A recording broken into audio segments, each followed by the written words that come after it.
Wow. Hello, Hello, I'm Ioana. and I'm Alex, and we're here to talk about a thing called copyright. It's a set of laws that actually far extended past their scope and their purpose. It's a set of laws that actually are, sorry. Okay, so copyright can be the, End of our culture. okay, let's start over. Okay, so I'm Alex, sorry.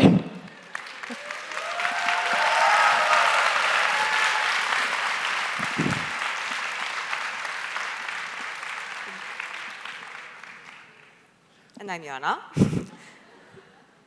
I think you already know that. So,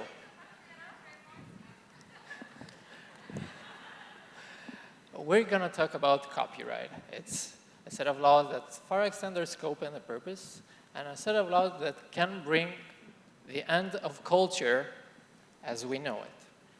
So let's start off with 3 short anecdotes. That would be you. Say you just reply to an email. You click reply and you copy the text of the original sender into your email. But hey, you don't have the author's permission. That is an unauthorized copy right there. All right, so you do Bart Simpson while talking on the phone. That means you made a derivative work without the author's permission. Or say you're getting a tattoo of Tom and Jerry. That is also an unauthorized reproduction of a copyrighted work and also potentially an unauthorized public exposure. All right, so what do all these have in common? They're all illegal, but not in the cute and fun way like you had a beer but you weren't 18 illegal. Illegal in the way that you can be sued for hundreds of thousands of euros for copyright infringement. Basically, you are now a pirate. And that's because of excessively strong copyright laws.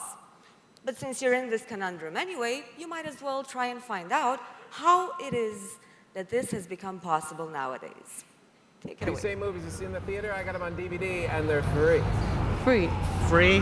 Free. I'll be honest, they're illegally downloaded, but they're free. Yeah, okay, I'll take them. Can I take 2? Sure, you can take 2, but there's a catch. If you take these movies, this nice woman right here loses her job. Yeah, I don't know her. No. Yeah, these are illegally downloaded movies. Because of that, people like her are losing their jobs. You're making this so literal. I mean, is this really? Yeah, there's a consequence to all this stuff. I'm gonna take them. You are? Yeah. Why? Because you have no soul?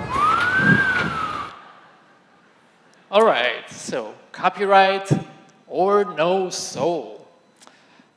And these are very convincing arguments, actually, and they go like this. So copyright is a moral duty to protect artists, their works, their jobs, and so on. Copyright as a form of property to protect artists and continue create, so as a monetary incentive, and also as exclusive control over all copies. Because otherwise, how would these people make a living, right? These are all rather compelling arguments that we would normally tend to agree with. However, you have just been sued for doodling Bart Simpson. There must be something wrong with this picture. All right, so Let's take a look at it. Let's start with a textbook definition of copyright. What is it? It is the exclusive right to make copies of a literary, musical, or otherwise artistic work. Now, copyright always originates with the author, but it is typically transferred to a third party, the rights holder. This can be a music label, a movie distribution company, you name it. all right, number 2, property. Property is infinite, you own it forever, and it's inviolable. Nobody can trespass it. On the other side, copyright is for a limited period of time, and furthermore, people can use it without your consent in many ways, like parody or criticism. So copyright is not actually a right or a form of property, but more of a privilege. Now, when this limited span of time expires, your work falls into the public domain. That means everyone can take bits and pieces of it to create something new, just like you did with Bart Simpson. The ultimate goal of copyright is the enrichment of the public domain, a richer realm of culture, if you will. All right, so in a nutshell, copyright is for a limited period of time. It's not property, it's a privilege, and it's not for you, the author alone, but for the whole world to benefit from. Well, that's in theory, because in reality, you've just been sued for doodling Bart. Want more weird examples? We've got them. Okay, and we might as well talk about copyright as a form of speed limits or tax codes. You can compare them to both of them because copyright, if you respect copyright, society has more to benefit from if you Respect it. otherwise don't, right? So, Back to you being sued for doodling Bart. That's one strange thing to happen, but there's more. Say you go to Paris and visit the Eiffel Tower, to Brussels and see the Atomium. If you take a picture of any of these landmarks at night, you are violating copyright because the lighting designs over these landmarks are copywritten. all right. Example number 2. Museums are not allowed to display letters from the First World War. So there are a number of letters which we call orphan works, so with an unknown author. And all of these works are protected under law until 2038, I think. See, the problem with copyright policies is they all originate with this one fear. The fear that new technologies risk to endanger, to threaten, to even destroy existing business models.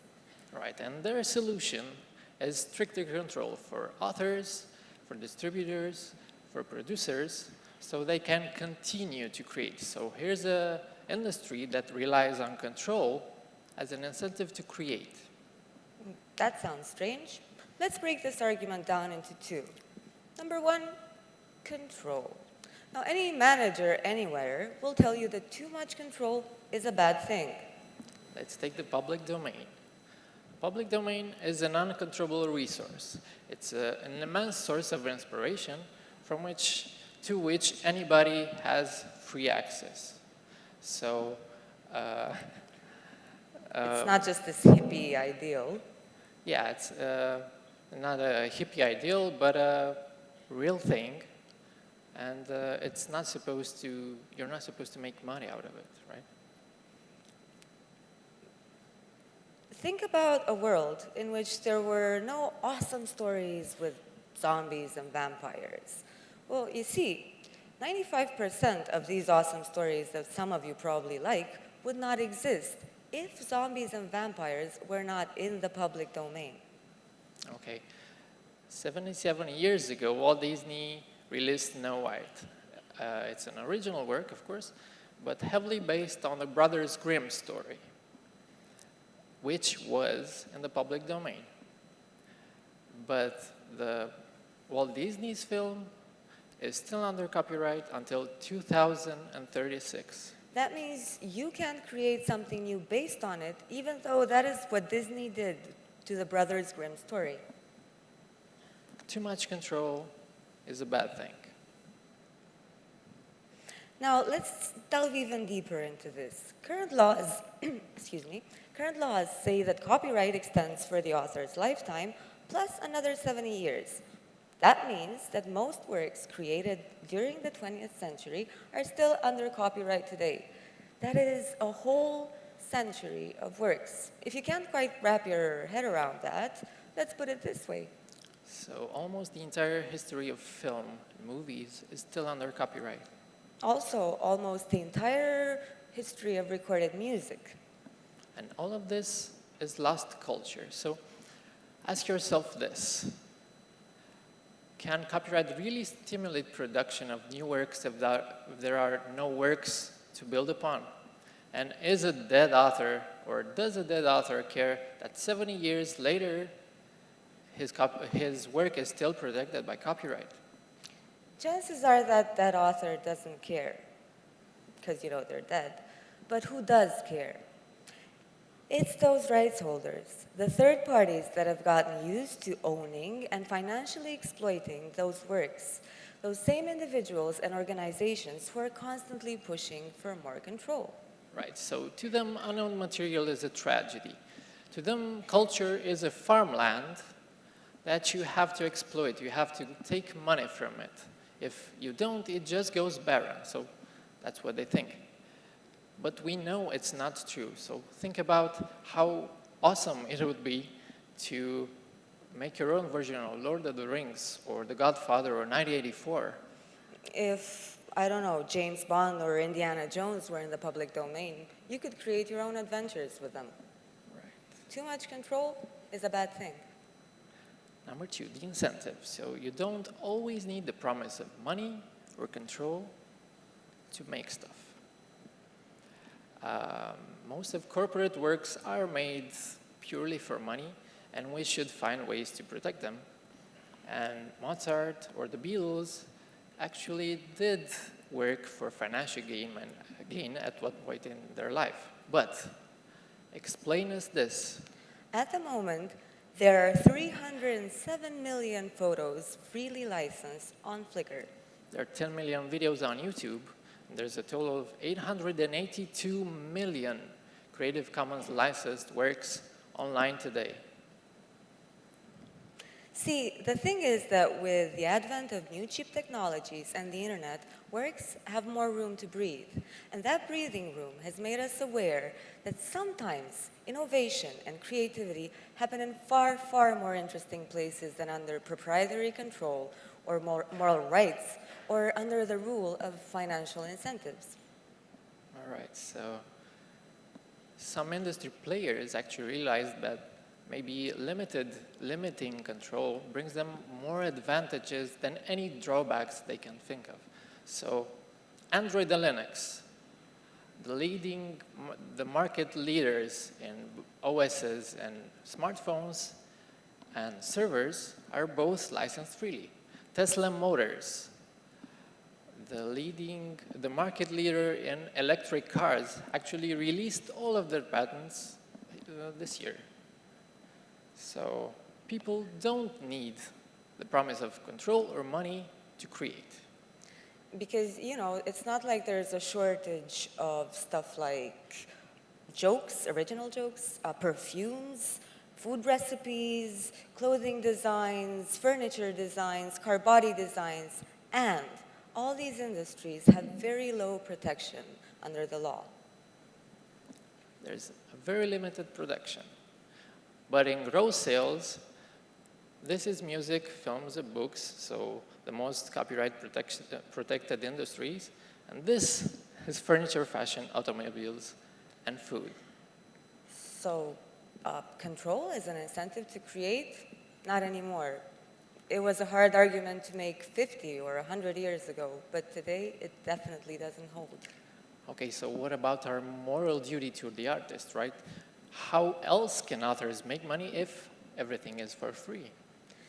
The short answer is that if it's free, that doesn't mean people won't pay for it necessarily. You see, there are a lot of filmmakers, musicians, literary authors today who are uploading their work on the internet free of charge for donations, for tips, and most importantly, for the loyalty of their fans. These are artists who understand new technologies, who embrace them, and who are not afraid of the natural way in which we enjoy and share works. They understand a thing that most of us miss. And that thing is exposing as many people as possible to works. All works is a good thing. So how to make money? Okay, there is creative reuse, which actually stands to generate more revenue for the authors. Think about the time when the printing press appeared, when the camera appeared, or the CD.